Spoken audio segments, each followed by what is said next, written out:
Hi, welcome back to Cheese Night at the... something. Quiz Factory? Sure. I don't know. That's how we're doing. Okay, so this is the... This is third date, right? I think so, yeah. They- We're about to get to the third date. And no, I think this is it, because I remember the game gave us, like, that point of no return warning. Oh, yeah, because we talked about how we've been doing this time and time again. Okay. Yeah. I was thinking the game rewound a bit and we were going to have to get back to that point. No, because when I loaded it on this, I thought, this looks weirdly familiar. Did we remember to save? But I remember, no, this is a little further in. Okay. Alright, so we good? Yep, we good. Alright. Hey, alright folks. Okay, we finally have the points tallied and we're ready to announce our winner. You know who else is a winner? Me, because I've finally just seen how beautiful and loving my wife is. A few weeks ago, all the regulars staged an intervention for Quizmaster Quinn. We sat down in a circle and told him we wanted to see him be better and love himself. He agreed to start going to couples therapy with his wife, and last time he told us that they adopted a dog together. Well, at least he's getting help. Good, because obviously he was in a dark place and trying to find a way out of it using humor, and that doesn't work. I've tried it. I love you forever, my Quizmaster Quinn. You know what? Now he's overcompensating. Now he needs to go. That pun is unforgivable. I can't tell which version of Quizmaster Quinn I prefer. I love that this character is basically you. Oh, like the protagonist? Yeah, like you tend to call his responses before he says them. There were things to like and dislike about both, huh? And the winner is, for the fourth week in a row, Real Monsters! Hugo and I cheers Bad grammar. This game does have weird our grammar. small slices of camembert, and I go up to accept our gift card, along with an uncomfortably long hug from Quizmaster Quinn. You know what? Just let him have it. Just let him have the hug. It's just a hug. May Real Monsters reign be as long and wonderful as my marriage to my beautiful wife. I love that he gets sunglasses. Didn't and he just like, slides yeah. out. What? I'll take it. Okay. We make our celebratory round of high fives to the rest of the teams and sit down to finish our cheese board, savoring every last bit of burrata with pesto and slices of tomato. I will say that these cheese boards do sound amazing. Hey, I got a surprise for you. For me? Yes, and for once, it isn't more cheese. Well, what the hell? Get more cheese. Well, we can somehow top that and be my guest. I pull out a book that I've been carefully hiding in one of my pockets and slide it over to Hugo. Is that a hardback in your pocket, or are you just happy to see me? Can it be both? Oh. Hugo picks up the book and reads the title aloud. Harry Butts? Crapper Keeper? I'm sorry? I wanted to get you a book, but I figured you probably already own every classical piece of literature, so, I thought this would be fun. Harry Butts. Crapper Keeper. Award-winning. For when you're pooping. You know, it's for when you're pooping. You know, for when you're stooling for time. Hugo laughs. You should flip through it. Hugo looks up at me and raises an eyebrow. After flipping through a couple pages, he finally comes across the small gift I strategically hid inside. You bastard. You're kidding me! Hugo looks around, worried that he made a scene. He leans in. You're kidding me. Hugo pulls out the wrestling tickets I hid inside of the Crapper Keeper. Nice. That's how I give gifts. What, through hidden inside of really shitty literature? Oh yeah. My wedding ring was hung from my Skylanders collection for God. weeks, and my wife even picked it up, looked at it once, and went, huh, and then hung it back up and didn't put two and two together.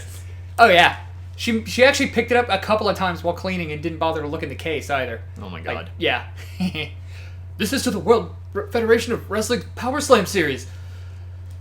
You've been working so hard lately, I thought you'd like them. Like them? I love this. Thank you. Oh wait. There's two? Yeah, I figured we could go together. You'd go with me? Heck yeah. I need you to explain the finer points of wrestling to me, though. Hugo gets up, walks around the table, and effortlessly picks me up in a big bear hug. That's how you force a hug on someone. Has he been this strong the whole time? Yes. Thank you. I let out a little squeak to sort of say you're welcome. It's the night of... Oh my I goodness! love it. Pablo Escobar. Genuine Wrestle Boy. I need that shirt now. Jesus. Oh my god, that's amazing. It's the night of the Power Slam. Hugo shows up at my doorstep in a loud, oversized wrestling tee. Oh, I love that shirt so much. He's a little blushy and extremely cute. Good lord, we drive about an hour to another city for the big event. Hugo spends the entire ride teaching me the basics of wrestling and the terminology I need to know.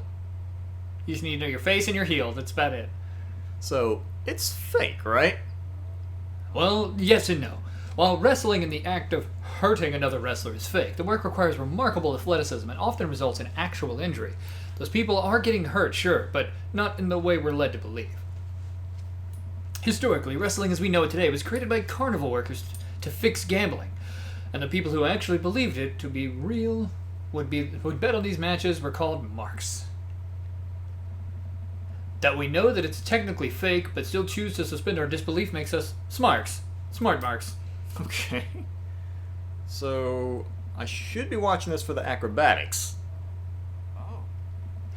And the tension, and the drama, and even the storylines. I think that anything or anyone can tell a good story. You just have to look for the story. Even something like what we're about to experience will tell a phenomenal, sometimes understated, there we go, story, despite a ridiculous premise. You have a little bit of trouble with those? The moving dots are making it hard for me to follow the text, actually.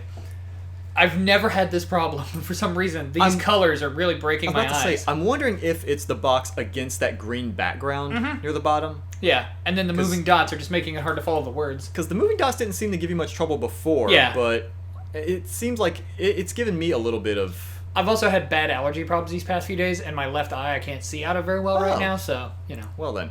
Wow. What? I just really wouldn't have pegged you for a huge wrestling fan. Nobody does. I get it. I'm the button-down teacher type. I like poetry and art history. I write dissertations on heavy tomes by Russian authors for fun. But I like wrestling. It's a big part of who I am, because it's considered kind of lowbrow. I feel like I can't share it with anybody because they'll just make fun of me. Till now. Hugo smiles to himself.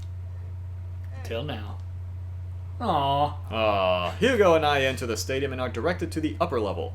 After grabbing some snacks, we make our way up the set of stairs. The further up we go, the more my heart sinks. I thought we had gotten good seats, but by this point the ring looks like a postage stamp.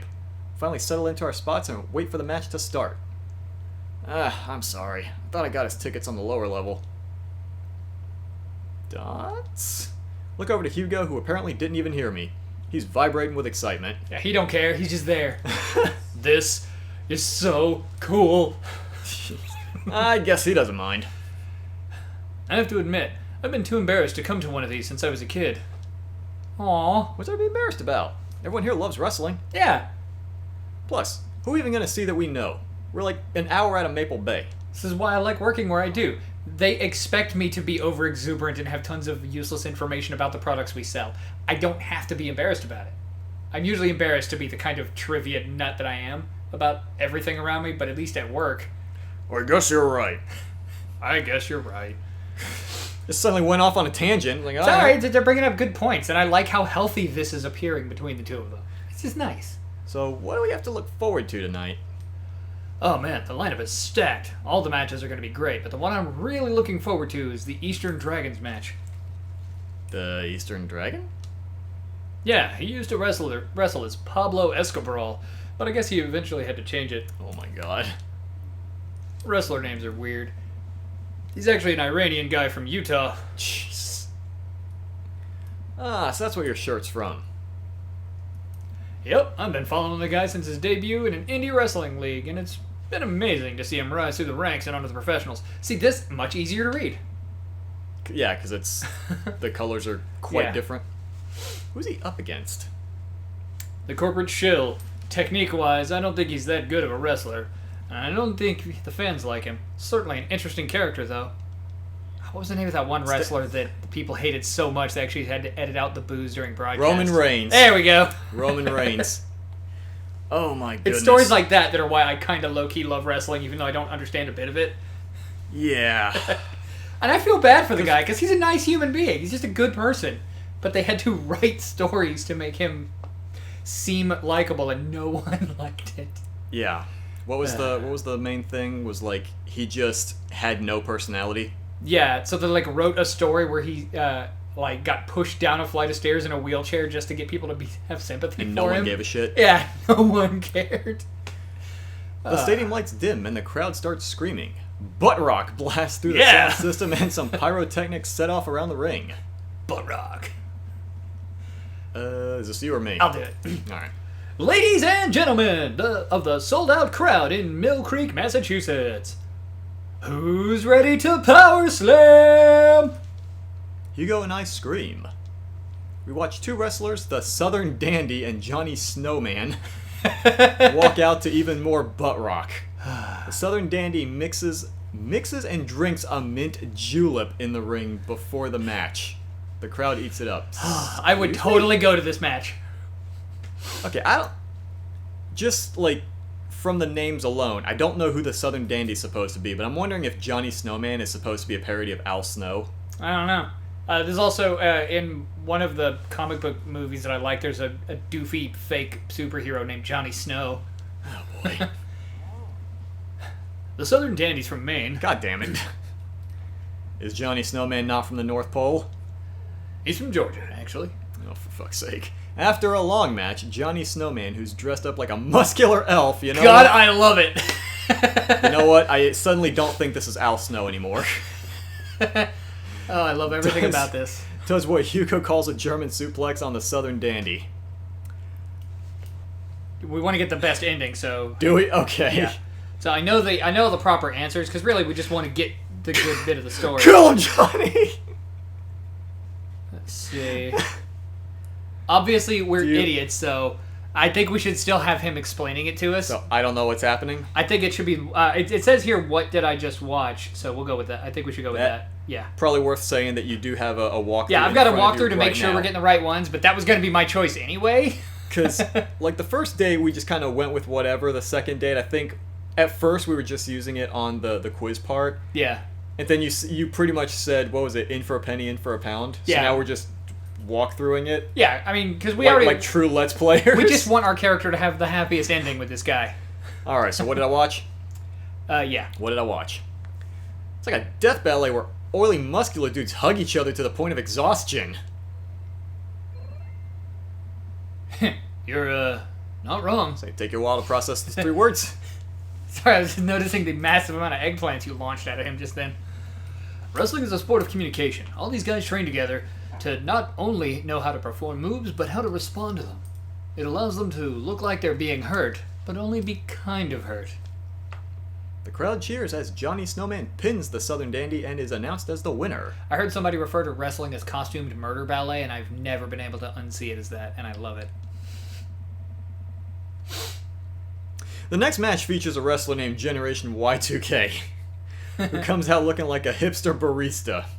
He takes selfies with fans on the way up to the ring and pauses after everyone to post it onto Instagram. Oh my goodness. I love it. He's really playing up the millennial thing, huh? He's sort of the boogeyman to old-timer wrestling fans. His opponent, the old timer, walks out. Ow. The crowd seems to be divided in who they're rooting for. The old timer pulls some pretty sweet moves after he takes out a walking cane from under the stage and beats Generation Y2K over the head. I with it. love it. Oh boy. Up against the ropes, Generation Y2K blinds the old timer with the flash on his camera phone and is able to pin him to win the match. He takes a celebratory selfie with his unconscious opponent. What even? I don't even know. During a break, Hugo and I leave to get refills from the concession stand. We wind our way through clusters of wrestling fans to get to the line.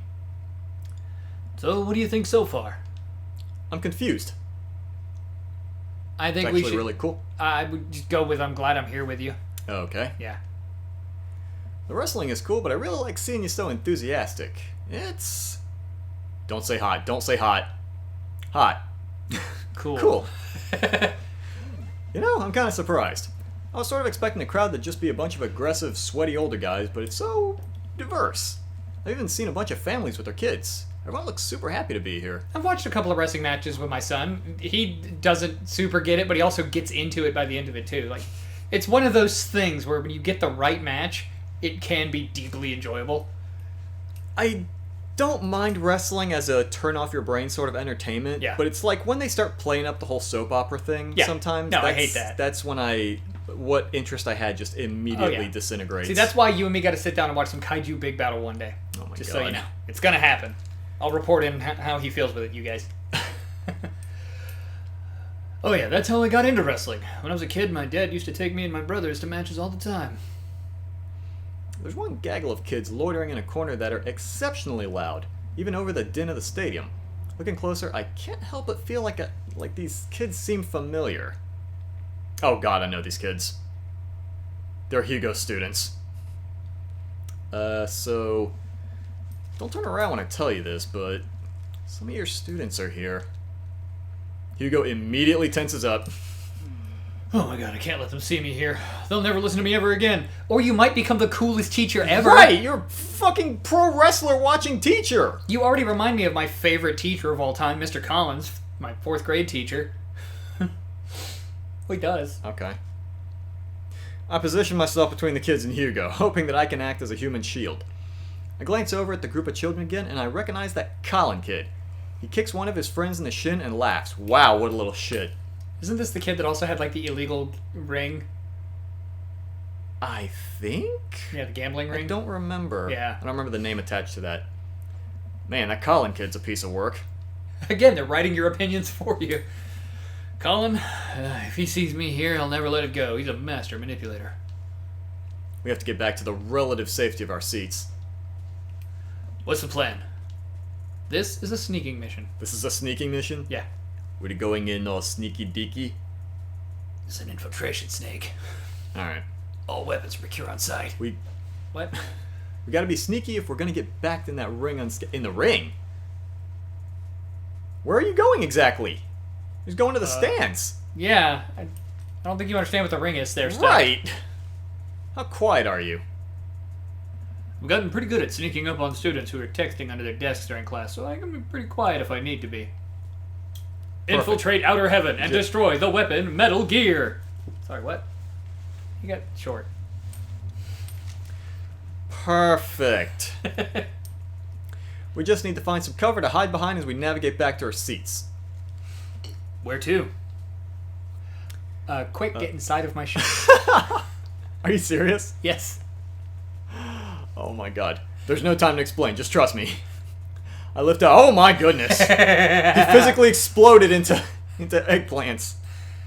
I lift up my shirt and pull it down over Hugo, his body flush against my chest. I start shuffling us toward the door. You're like half his size. I know, what even? How is this working? I feel like cramming a second person into my shirt is gonna make us significantly more noticeable. But you see, what it's becoming is, it's one of those, like, supremely weird and awkward things so that everyone pretends not to notice so that they don't have to be part of it. You have created one of those somebody else's problem fields around you. Everyone's like, oh god, I don't want to deal with that, and they instantly just don't acknowledge that it exists. Alright, well, now that the problem's solved, should we continue next time then? Next time on, Let's unstuff the shirt next time. wrestle fast.